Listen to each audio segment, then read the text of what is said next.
오늘 본문은 이스라엘 백성들에게 분배된 유다 지파의 땅과 그 과정 속에서 나타난 갈렙 가문의 헌신과 믿음을 보여주고 있습니다. 이를 통해서 우리 삶 속에 하나님의 약속이 이루기 위해서 어떤 자세로 살아가야 되는지 말씀을 함께 묵상하기를 원합니다. 하나님의 약속은 노력과 순종으로 이루어진다라는 것을 오늘 본문을 통해서 이야기해주고 있습니다. 여호수아 이 15장은 유다 지파가 분배받은 땅에 대한 이 상세한 기록으로 시작되고 있습니다. 그 중심에는 하나님께서 갈렙에게 약속하신 헤브론 땅이 등장합니다.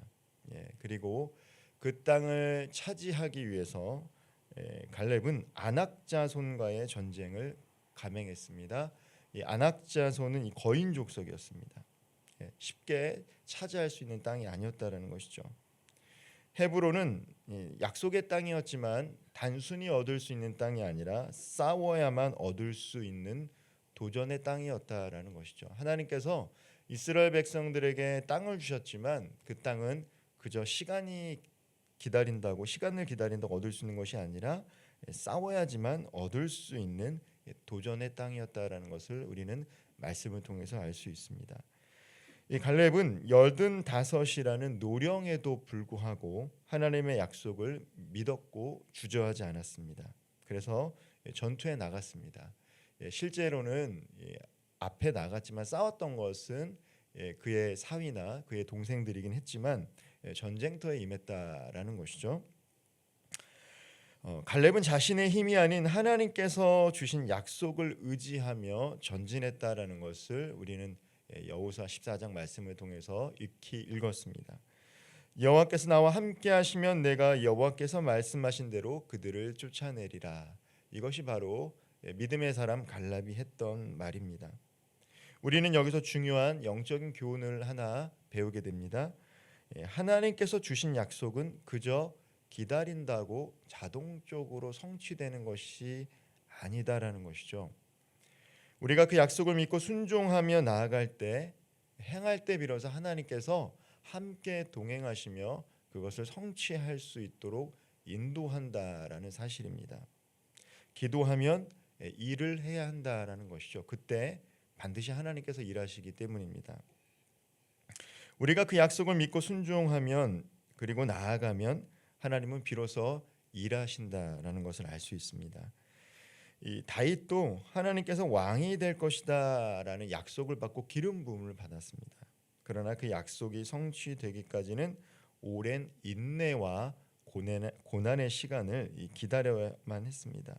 사울의 위협을 피해 동굴 속에 숨어야만 했고요. 적진에서 몸을 피하며 수치스러운 삶을 감내해야만 하기도 했습니다.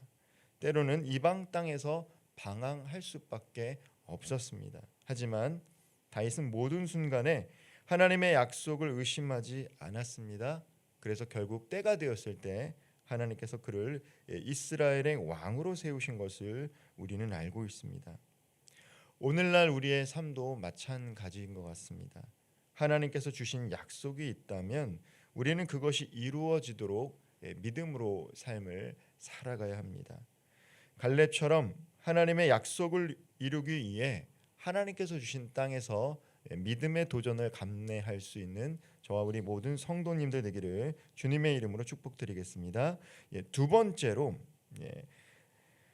담대함과 헌신이 있어야 된다는 것입니다. 담대함과 헌신, 이것은 이 온니엘의 믿음을 통해서 우리가 알 수 있는데요. 갈렙은 헤브론을 정복한 후 인근 지역인 이 기럇세벨을 정복하기 위해 용사들에게 도전을 제시합니다. 기럇세벨을 쳐서 그것을 점령하는 자에게는 내가 내 딸 악사를 아내로 주리라. 여호수아 15장 16절에 기록이 되어 있습니다. 이 제안은 단순히 자신의 딸을 내건 것이 아니라 하나님께서 명령하신 가나안 정복을 함께 이루기 위한 믿음의 도전이었습니다. 그러나 기럇세벨은 정복하기 어려운 이 난공불락의 성읍으로 많은 사람들이 나서기를 주저했다라는 것이죠. 이때 누가 나섰습니까? 바로 갈렙의 조카 온니엘이 나선 것입니다. 그는 용기와 담대함으로 하나님의 약속을 믿고 그 성읍을 정복했습니다. 온니엘의 행동은 갈렙의 믿음의 본을 따랐고 하나님의 약속이 반드시 이루어진다는 확신 속에서 이루어진 결과였습니다.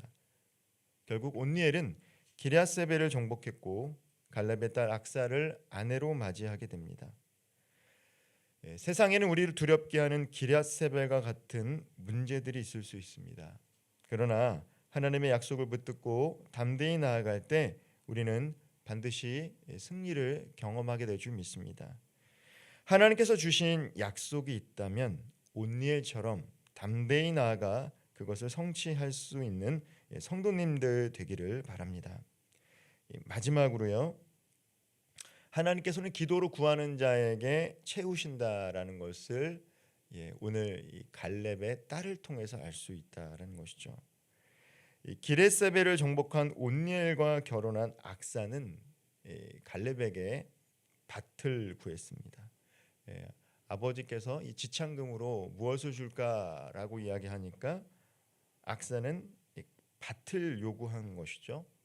그러나 악사는 거기에 멈추지 않았습니다.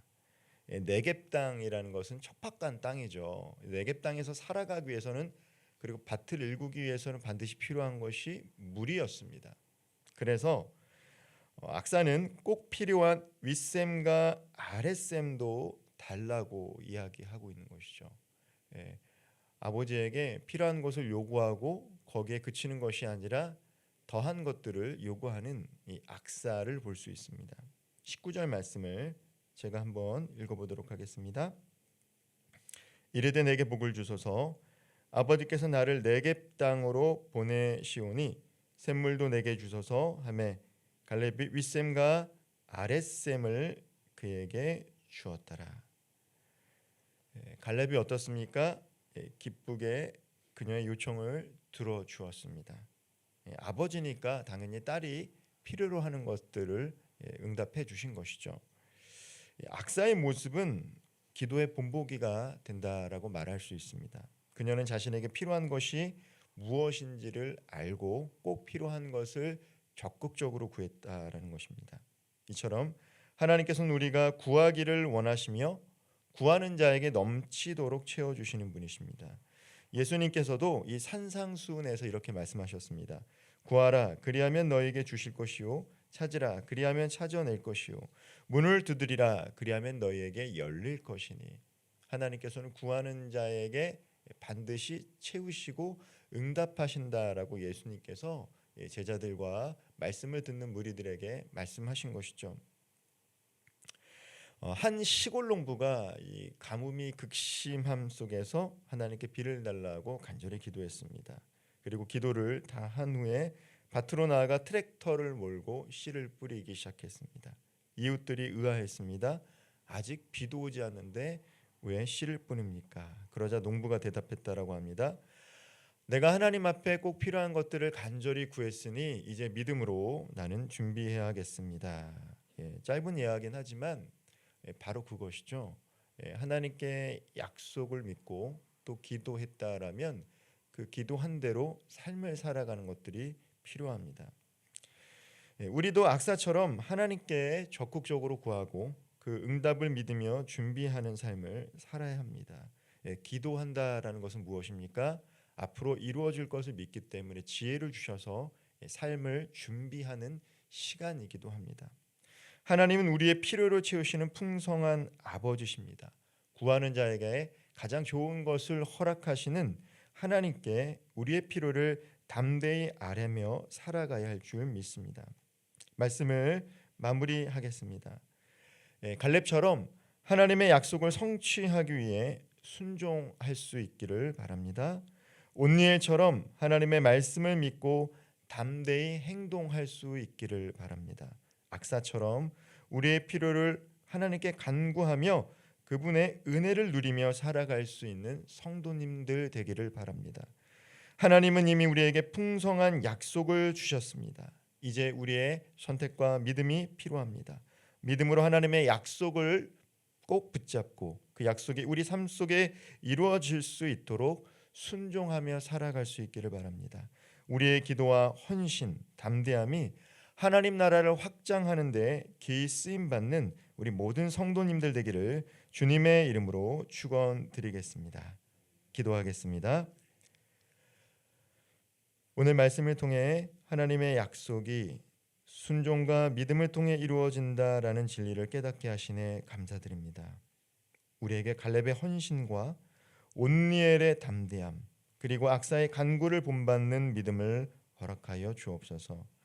주님께서 주신 약속을 붙들고 두려움 없이 나아가 하나님의 역사를 이루는 삶을 살아가게 하옵소서.